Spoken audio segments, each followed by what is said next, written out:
আজকে চলে আসলাম আমাদের ধলেশ্বরী নদী বিলাসে। সমুদ্র বিলাস করতে অনেক টাকার প্রয়োজন, হাতে তো টাকা নাই, সুতরাং আফসোস করেও লাভ নাই। বাড়ির পাশেই নদী আছে, নদী বিলাসে চলে আসলাম। কি বলেন, চলেন যাই, আপনাদের একটু ঘুরিয়ে দেখাই তাহলে। আপনার মনে এই প্রশ্নটা আসতে পারে, এই ছেলেটা নদীতে বাইক চালিয়ে কী মজা পাচ্ছে। এমনও তো হতে পারে ছেলেটা সমুদ্রে স্পিড বোট চালানোর চেয়ে এখানে বেশি আনন্দ পাচ্ছে।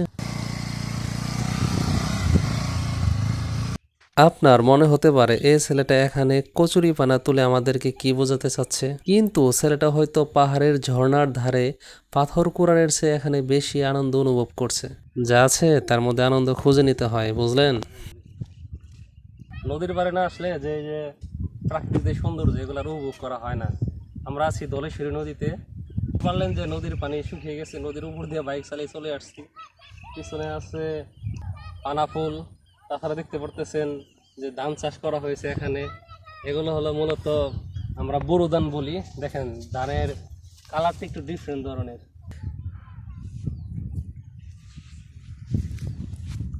দেখতে পাচ্ছেন যে পাখিরা খেলা করতেছে।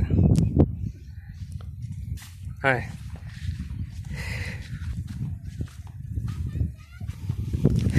এই যে দেখতে পারতেছেন এগুলাকে আমরা বলি হলো করসা।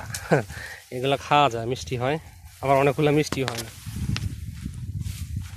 যাই হোক, আমার লো বাজেটের ভ্রমণের কিন্তু এখনও সব কিছু দেখানো শেষ হয়নি। চলেন দেখা যাক সামনে কি অপেক্ষা করতেছে।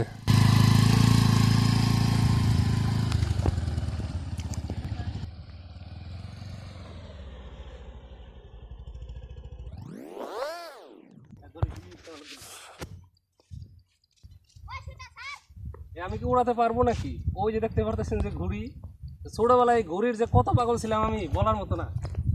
যদিও বাতাস কম, দেখি ওরে কিনা। হ্যাঁ, দাও দাও দাও। ও